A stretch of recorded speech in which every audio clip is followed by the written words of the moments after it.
Um garoto chamado Bernard Garrett trabalha como engraxate perto do banco principal de uma pequena cidade no Texas. É 1939, o auge da discriminação racial na América. O jovem trabalha devagar de propósito para ouvir as conversas dos funcionários e clientes do banco. Depois de terminar o trabalho, ele anota em um caderno tudo o que aprendeu.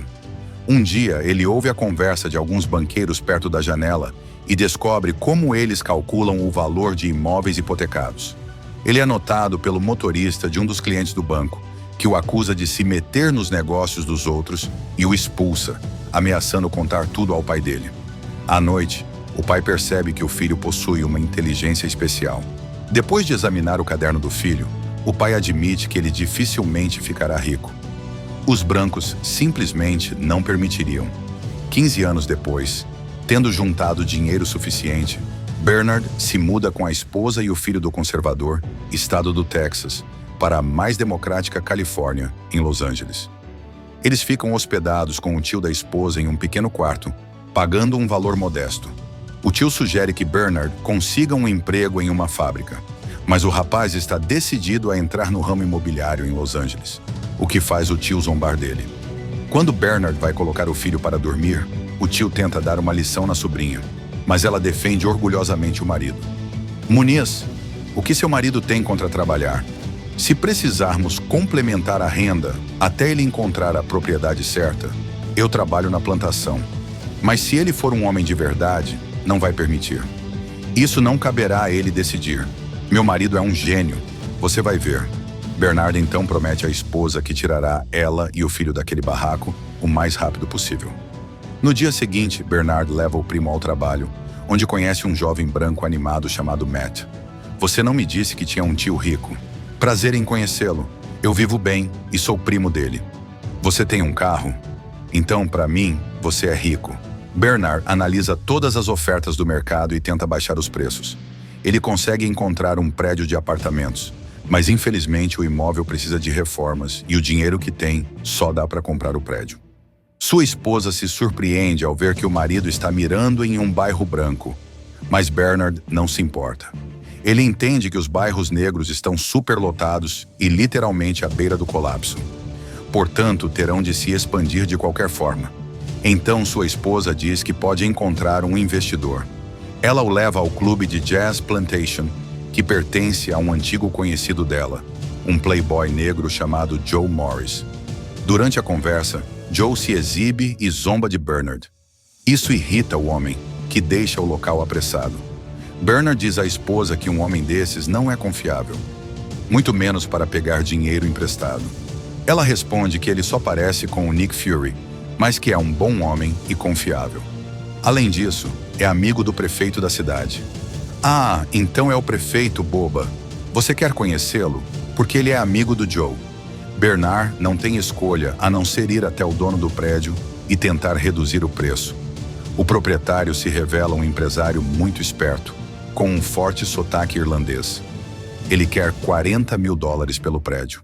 As tentativas de Bernard de reduzir o preço para 30 mil não têm sucesso.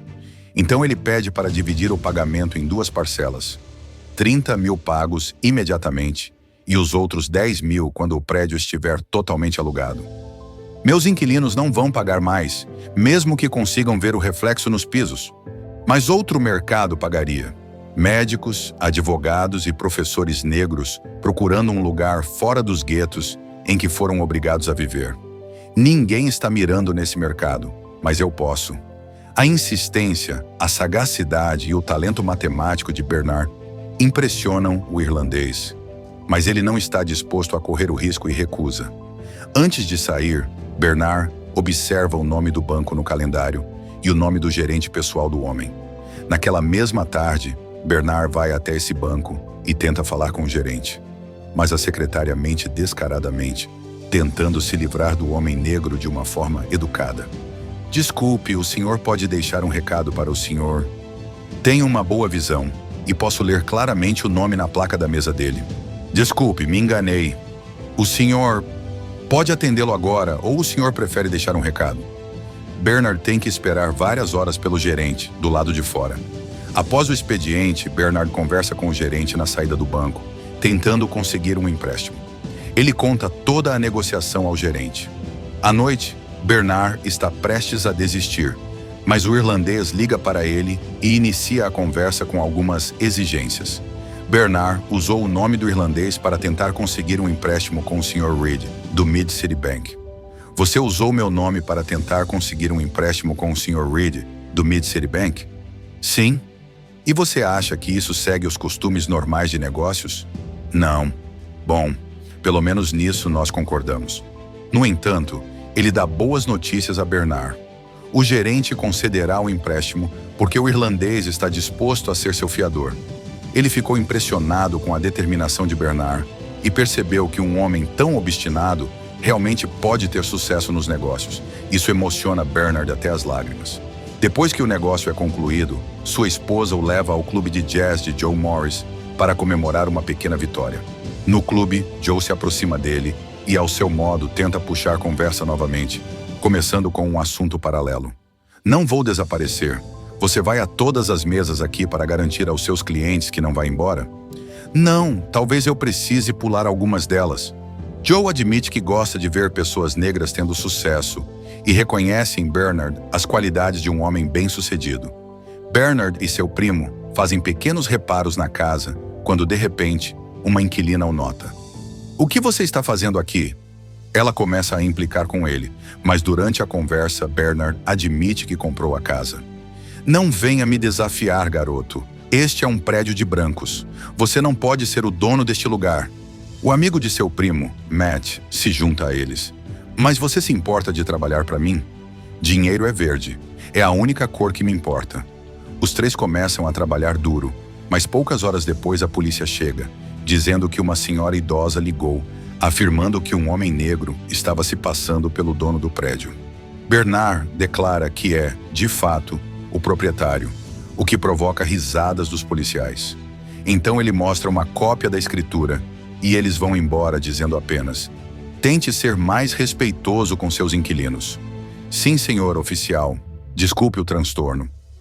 À noite, Bernard se muda para um dos apartamentos, o que provoca uma enorme indignação da idosa.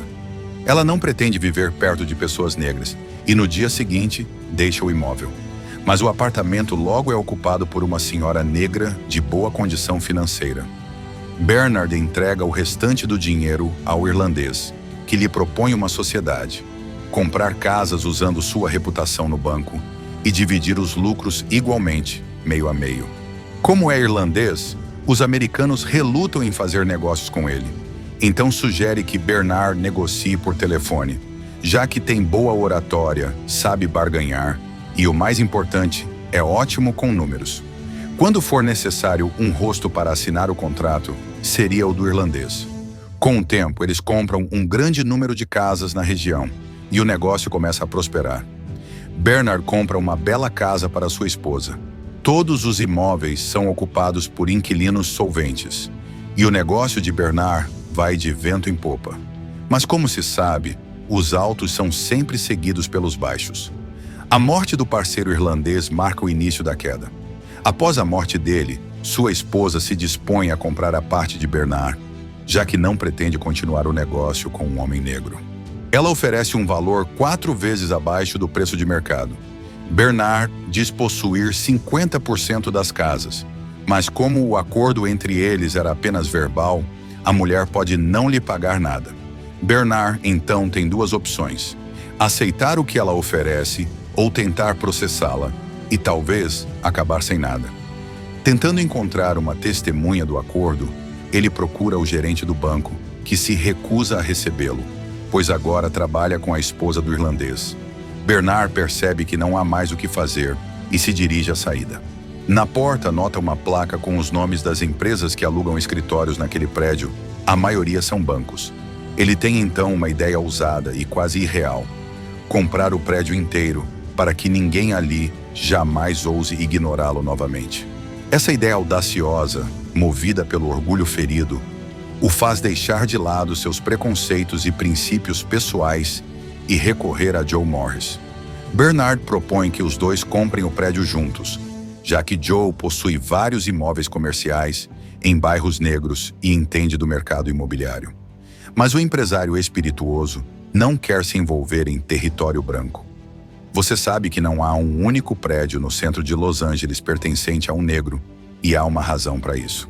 Então me convença. Bernard o convence dizendo que os bancos não ousariam recusá-los se estivessem sentados dentro do próprio prédio dos bancos. Além disso, esses bancos têm acesso às informações de imóveis, o que facilitaria encontrar e avaliar novas oportunidades de investimento. Joe gosta da ideia. Claro, ninguém vai querer vender o prédio para pessoas negras. Na verdade, nem sequer conversarão com eles. Por isso, decidem que Matt será o representante deles. O rapaz se assusta com a proposta e diz que não tem capacidade para isso. Joe, ao ver aquele sujeito simples, também duvida que ele possa ajudar. Mas Bernard acredita que pode treiná-lo. Matt está sentado em um café, pensativo, quando uma garçonete o reconhece. Estudamos juntos. Você era alguns anos à frente de mim, mas todo mundo sabia quem você era. Flertando com o rapaz, ela pergunta sobre o que ele tanto pensa. E durante a conversa, Matt conta que recebeu uma proposta de sociedade no ramo imobiliário. O humilde operário se sente orgulhoso ao dizer isso, e a garota começa a tratá-lo com respeito. Isso se torna decisivo. Ele, cheio de entusiasmo, aceita o desafio. Os empresários começam a ensiná-lo as sutilezas da vida dos ricos. Joe o ensina a jogar golfe e a conversar com pessoas influentes, enquanto Bernard tenta explicar multiplicadores e fórmulas de avaliação imobiliária. Ao ver o olhar perdido do rapaz, Bernard percebe que precisa começar do básico. Talvez devêssemos começar com uma revisão de matemática. Seria ótimo. No início, o rapaz não se sai bem, o que decepciona Joe, que acha impossível transformá-lo em um representante digno em apenas um mês. Mas aos poucos o jovem demonstra excelente capacidade de aprendizado, graças à sua memória excepcional. Depois de um mês, ele já realiza cálculos matemáticos complexos enquanto joga golfe. Joe organiza um jogo em um clube de golfe de elite da cidade, onde ele acidentalmente conhece o dono do prédio, chamado Charles Renault. Após o jogo, Bernard começa a preparar o rapaz para a reunião de negócios com Renault, explicando todas as opções de negociação, os valores possíveis e as ofertas que pode fazer. O cara não consegue lidar com cálculos tão complexos, então ele apenas memoriza todas as combinações de cor. Graças à sua excelente memória, eu só memorizo tudo. Sim, tenho uma memória muito boa. Tão boa assim. Durante a reunião com o proprietário, Matt demonstra plena consciência de todas as perspectivas financeiras do prédio. Como você faz isso de cabeça? Mesmo o contador, com sua máquina de calcular, não consegue acompanhar o rapaz. Principalmente quando você considera as vacâncias, que foram pelo menos 9% menores que isso. Eu contei 12. Como você poderia saber disso? Charles, é novembro. Escurece às 17 horas. Se quiser enganar alguém sobre sua taxa de vacância, precisa ter luz acesa em todos esses espaços até 16h30. No final, ele encurrala o empresário, conseguindo reduzir o preço de 2,5 milhões para 1,5 milhão. Vou te dar duas opções. Conseguimos uma taxa de retorno de capital de 11% e você leva seus 25% de lucro no valor, ou conseguimos uma taxa de 10,5% e você aceita 18% em vez de 25%. Eles comemoram a vitória e imediatamente começam a comprar casas em bairros brancos, com acesso a empréstimos favoráveis. O gerente, que sempre ignorou Bernard, fica intrigado com o rumo que as coisas tomaram. Eles alcançam grande sucesso no mercado imobiliário, possuindo 177 prédios, alguns com mais de 100 apartamentos. A quantidade de imóveis em áreas exclusivamente brancas os torna fundamentais na luta contra a segregação habitacional em Los Angeles. Eles até receberam pessoalmente o vice-presidente do país em um de seus edifícios. Matt se casa com sua orgulhosa garçonete em 1963. Bernard, já um empresário bem-sucedido, volta à sua pequena cidade no Texas para visitar o pai. Naquela época, o Texas era o estado mais radical, e a atitude em relação aos negros permanecia inalterada. O pai admite que tem orgulho do filho. Bernard diz que é mais fácil para os negros viverem na Califórnia. Mas o pai responde: "Não acho que seja a Califórnia." Essas palavras inspiram o rapaz. No dia seguinte, ele sai para passear pela cidade com o filho, ambos vestindo ternos caros. O menino se surpreende com o modo como as pessoas os encaram. Por que estão olhando pra gente, pai? O homem explica que aquele lugar é muito diferente da Califórnia. Sinto muito que você tenha que ver isso. Eles chegam ao banco principal da cidade, onde Bernard costumava engraxar sapatos e adquirir conhecimento valioso. Ele pergunta ao engraxate local quanto custa um engraxate, mas o garoto responde: só atendo brancos aqui, senhor. Isso reacende o espírito revolucionário do empresário. À noite, ele confessa à esposa que quer comprar o banco para que os negros do Texas tenham uma chance de uma vida digna. Todos os bancos do estado criam condições de crédito irreais para negros, com taxas de juros infladas, para que não consigam empréstimos violando, assim, seus direitos constitucionais. A esposa percebe que, se Bernard está decidido a algo, ele vai até o fim. Ao chegar a Los Angeles, Bernard tenta convencer Joe a embarcar nesse novo empreendimento. Mas ele diz que isso já parece mais altruísmo pelos negros do que um negócio. Mas vendo que Bernard faria isso com ou sem ele, Joe aceita o acordo maluco. Eles levam Matt para uma reunião com o dono do banco, Robert Florence. Joe acompanha Matt disfarçado de motorista. O proprietário está disposto a vender o banco pelo valor combinado, com uma condição. Seu filho, Robert Florence Jr., deve permanecer na instituição como especialista em crédito, e o dono manterá 20% das ações. Todos estão prontos para o negócio, mas o filho insatisfeito começa a fazer perguntas desconfortáveis, como por que os parceiros de Matt não estão presentes na negociação. Quem são Bernard Jarrett e Joseph Morris, meus parceiros financeiros em Los Angeles? Por que eles não estão aqui? Honestamente, porque são ricos demais para se incomodar. Por isso tem a mim. Apesar disso, o negócio é fechado com sucesso, e o trio adquire o banco. Bernard vai até os líderes religiosos negros e informa que ele e seus parceiros compraram o banco principal da cidade para mudar a política de empréstimos aos negros.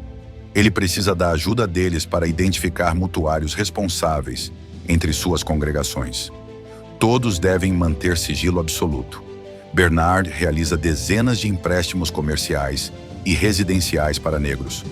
Graças ao seu empréstimo, conseguimos comprar 2 novos equipamentos e dobramos a receita em 3 meses. Mas Florence Jr., que esperava herdar o cargo de diretor do pai, começa a pressionar Matt por uma grande quantidade de novos empréstimos. Ele quer saber com base em que Matt está aprovando os financiamentos. Florence Jr. então começa a espionar o diretor. Descobre que os novos empréstimos foram concedidos a pessoas negras e percebe que Matt se encontra secretamente com Bernard para relatar o andamento dos negócios. À noite, a esposa de Matt o atormenta. Ela não está feliz por terem se mudado para aquele lugar e ainda reclama que ele não é realmente dono do banco, como prometera, mas apenas um representante de sócios negros, ganhando 25 mil por ano. Compramos esta casa com 1 mês de salário.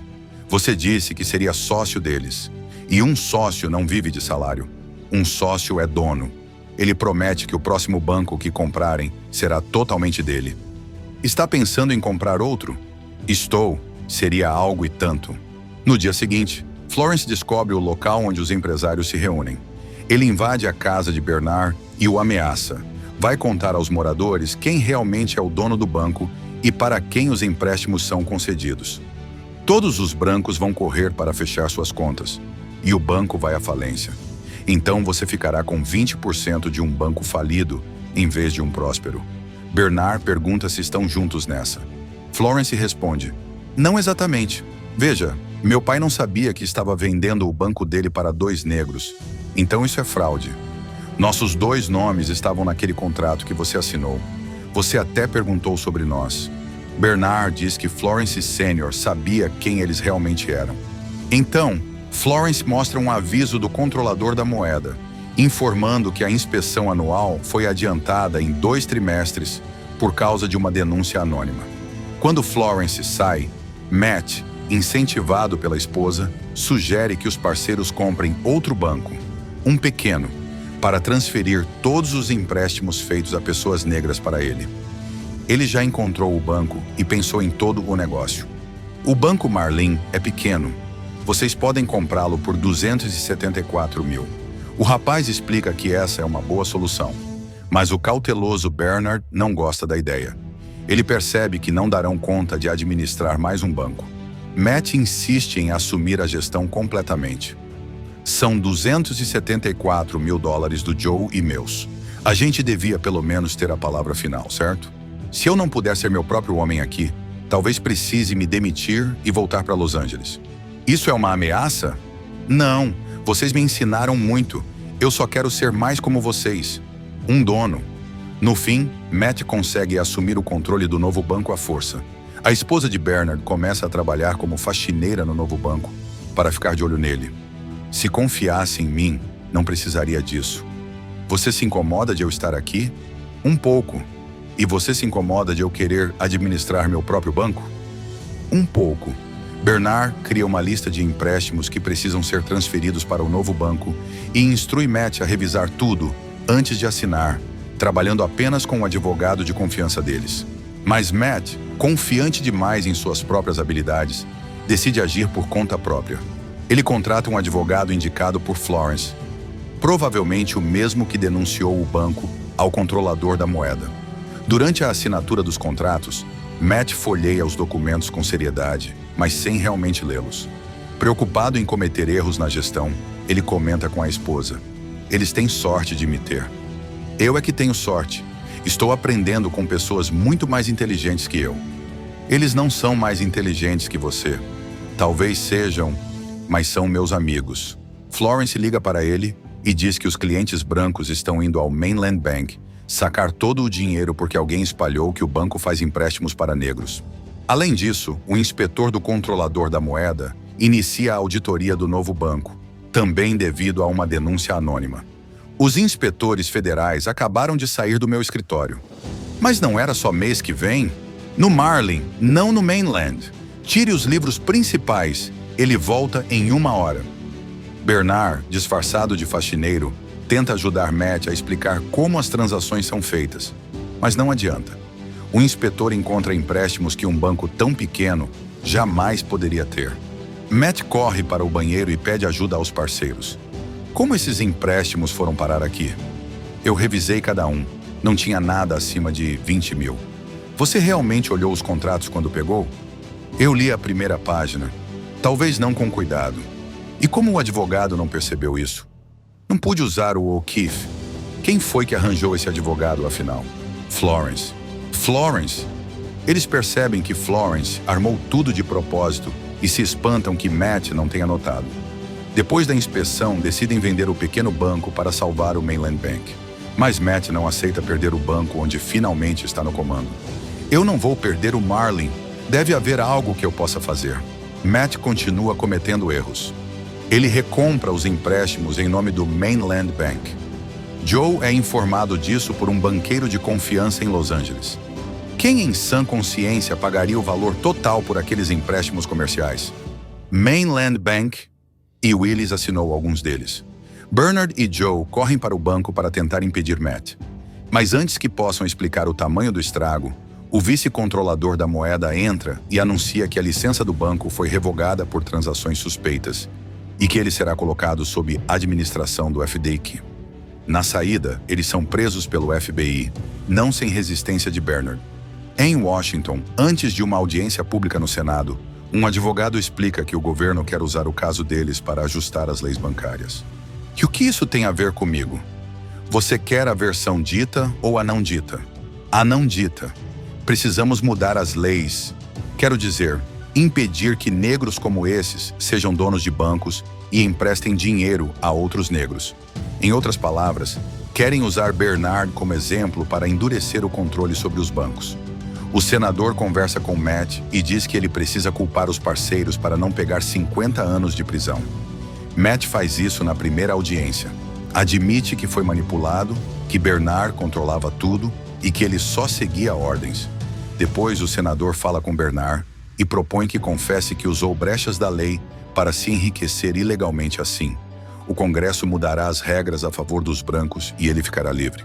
Mas se insistir em alegar discriminação racial, vai para a cadeia. No segundo dia da audiência, Bernard veste seu uniforme de faxineiro e declara que essa é a única forma de um negro entrar em um banco no Texas, mesmo que a Constituição diga que todos os cidadãos são iguais. O senador tenta interromper, mas Bernard faz um discurso brilhante sobre discriminação racial.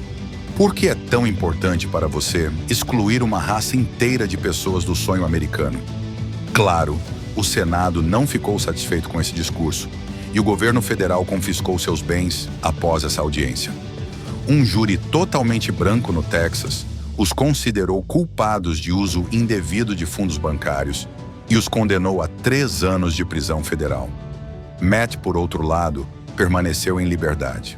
Florence comprou o Banco do Continente em uma venda organizada pela FDIC por uma fração do preço que Bernard e Joe pagaram ao pai de Florence por ele, 3 anos antes de seu depoimento ao Senado. Nesse mesmo ano, o Congresso aprovou o Ato de Habitação Justa, que tornou ilegal recusar a venda ou o aluguel de propriedades com base em raça, religião ou gênero. 3 anos depois, Bernard foi libertado da prisão, onde foi recebido por Joe e sua esposa. "Soltaram você antes de mim, não aguentavam mais me ver lá dentro", brinca ele. Os homens ficaram radiantes por terem saído com penas leves, mas a esposa de Bernard não entende por que estão tão felizes, já que agora estão falidos.